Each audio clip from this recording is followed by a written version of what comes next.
इन तस्वीरों को जोड़ के देखिए, कुछ कहानी समझ में आएगी। आप सोच रहे होंगे कौन सी कहानी? ये कहानी उस दौर के पश्चिम बंगाल की कहानी है, जिस दौर में पश्चिम बंगाल में हिंसा की राजनीति होती थी और ये परंपरागत तरीके से चलती जा रही थी। आप सोच रहे होंगे कि आज इस तरीके की बातें हम पश्चिम बंगाल को लेकर क्यों कर रहे हैं? पश्चिम बंगाल अपने इतिहास में जितना ही सुंदर वैभव तरीके से जाना जाता था, उतनी ही अब के जो समय में पश्चिम बंगाल का दौर चल रहा है, उसी तरीके से वो हिंसा के लिए भी जाना जाता है। चाहे वो पश्चिम बंगाल की राजनीतिक गद्दी पे कोई भी बैठा हो, चाहे वो वामफ्रंट की 35 साल पुरानी सरकार हो और चाहे वो आज की मौजूदा सरकार ही क्यों न हो, इतिहास में जब भी पश्चिम बंगाल को याद किया जाएगा तो बिहार जैसे अपने जंगल राज के लिए जाना जाता है, वैसे ही पश्चिम बंगाल में हिंसा की राजनीति हमेशा से ही तूल पकड़ती रही है और आज भी तूल पकड़ रही है। हम इस तरीके की बातें क्यों कर रहे हैं? क्योंकि बीते कुछ दिन पहले हमने जो पश्चिम बंगाल के मालदा में जो घटित होते हुए देखा, ये अपने आप में पूरे हिंदुस्तान को दहला देने वाली वो तस्वीरें जो निकल के सामने आई मालदा से। 7 जुडिशियल ऑफिसर SIR का काम करने के लिए गए थे, वोटर लिस्ट को सही करने के लिए जो गए थे, उनको बंधक बना लिया गया। आप जानते हैं पश्चिम बंगाल में इस वक्त इलेक्शन का माहौल चल रहा है और अभी तक कुछ दिनों बाद ही आप समझ लीजिए कि वोट पड़ने वाले हैं और SIR का काम जोरों शोरों से चल रहा है। ज़्यादा हिंसा देखने को मिली तो पश्चिम बंगाल के SIR में हमें देखने को मिली, चाहे वो कोर्ट कचहरी हंगामा, चाहे जितने भी चीज़ें हों, हमें सब चीज़ इस पश्चिम बंगाल में देखने को मिली। हमारा मकसद किसी पर आरोप लगाना नहीं है, जो फैक्ट हैं वो हम आपको बता रहे हैं क्योंकि आप हमारे व्यूअर्स हैं और आपको हम जानकारी वही दे रहे हैं जो जानकारी उपलब्ध है और सारे प्लेटफॉर्म्स पे। तो हमारा काम सिर्फ प्लेटफॉर्म्स की जो जानकारी है जो घटित हो रही है वो जानकारी अपने व्यूअर्स तक पहुंचाना है, ना कि किसी पर आरोप लगाना। अब रही बात पश्चिम बंगाल की जो हिंसा की है, वो आज खास क्यों हो जाती है? वो खास इसलिए हो जाती है क्योंकि सुप्रीम कोर्ट ने एक सख्त लहजे में कहा कि पश्चिम बंगाल की न्याय की जो व्यवस्था है वो बहुत ज़्यादा चरमरा गई है, जो सिस्टम है, लॉ एंड ऑर्डर है, कहीं ना कहीं फेल होते हुए दिख रहा है। क्यों? क्योंकि अब बात सुप्रीम कोर्ट के खुद पर आ गई है। क्योंकि 7 जजों को जिस हिसाब से मालदा में बंधक बनाया गया, 7 घंटे 9 घंटे बताए जा रहे हैं उन्हें बंधक बना के रखा गया बिना खाना पानी के, और इस हिसाब से उनके गाड़ियों को रोका गया। उसमें से एक जो 3 महिला जज थी, इस तरीके से दिखाने की कोशिश की, फ़ोन में जो बात कर रही है उस आवाज़ को दिखाने की कोशिश की गई कुछ लोगों की तरफ से। हम देखिए तथ्यों को क्लियर नहीं करते हैं, हम किसी चीज़ को, हम जो बातें चल रही हैं वही बात बता रहे हैं कि कहीं ना कहीं बंधक बनाया जाना ये अपने आप में एक बहुत बड़ा अपराध है। हालांकि अब इसमें NIA की एंट्री हो जाती है। सुप्रीम कोर्ट के आदेश के बाद इलेक्शन कमीशन बहुत ही ज़्यादा सख्त हो जाता है, NIA की एंट्री हो रही है और NIA आज मालदा के उस घटना को देखकर पहली अपनी रिपोर्ट सुप्रीम कोर्ट में सौंपेगी और सुप्रीम कोर्ट में इस चीज़ को लेकर आज सुनवाई है।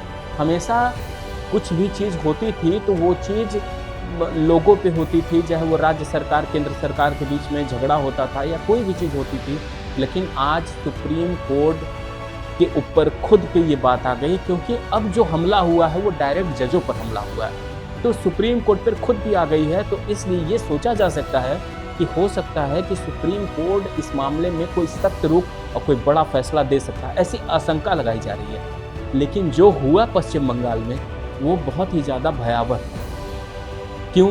क्योंकि लोगों के द्वारा जिस हिसाब से, स्थानीयों के द्वारा, चाहे जिसने भी भड़काया हो, उन लोगों के द्वारा जिस हिसाब से 7 जुडिशियल जज को जिस हिसाब से घेरा गया और बंधक बना के रखा गया, वो अपने आप में एक बहुत ज़्यादा डराने लायक है।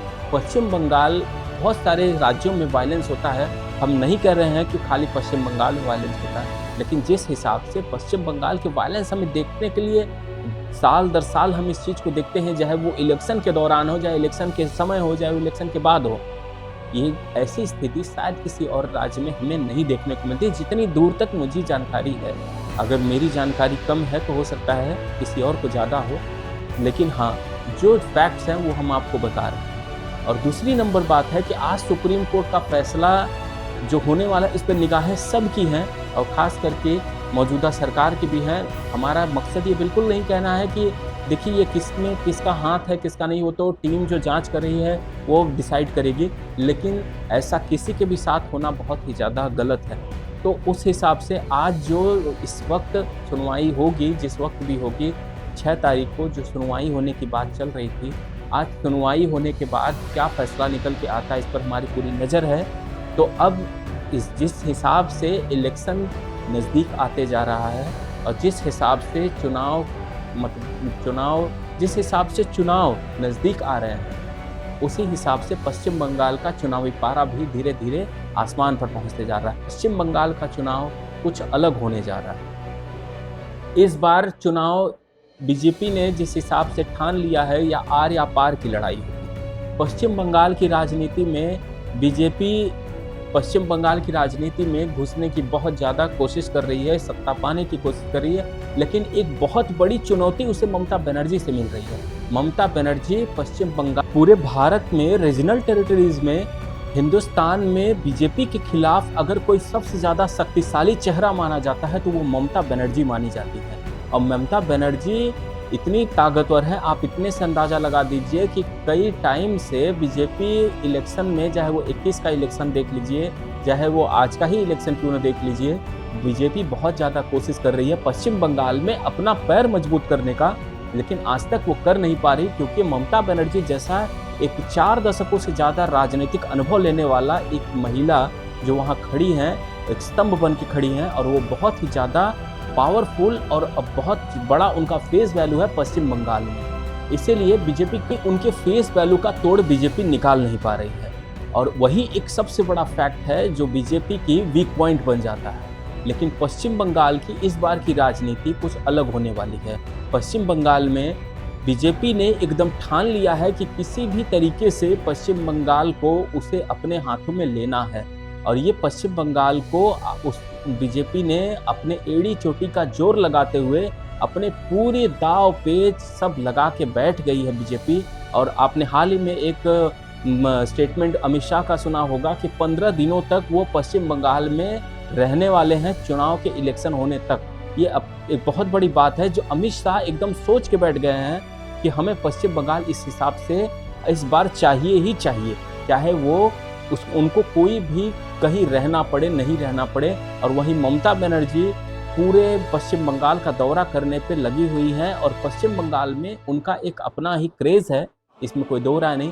तो आज के सुप्रीम कोर्ट का फैसला कहीं ना कहीं बहुत कुछ बड़ा होने जा रहा है, और सुप्रीम कोर्ट के उस फैसले का इंतजार कहीं ना कहीं पूरे पश्चिम बंगाल, क्या पूरे देश की निगाहें हैं। जिस हिसाब से 7 जुडिशियल जज को पश्चिम बंगाल में घेर लिया गया मालदा डिस्ट्रिक्ट में, और उन्हें मालदा में जिस हिसाब से बंधक बनाया गया, ये अपने आप में एक बहुत शर्मनाक बात है, और शायद ऐसा किसी के साथ नहीं होना चाहिए। ये घटनाएं ही हमें पश्चिम बंगाल के हिंसा के उस पीछे के दौर को देखते हुए इस आगे के दौर को दिखाती हैं। बने रहिए हमारे साथ। आप नए हैं तो ज़रूर सब्सक्राइब करें हमारे चैनल को, प्लीज़ हमारे चैनल के बेल आइकन को दबाएं, लाइक बटन दबाएं, बहुत सारा शेयर करें, और सबसे बड़ी बात हमारे चैनल पर बने रहें ताकि और इन्फॉर्मेशन, ग्राउंड रिपोर्ट हम आप तक पहुंचाते रहें। बने रहिए हमारे साथ।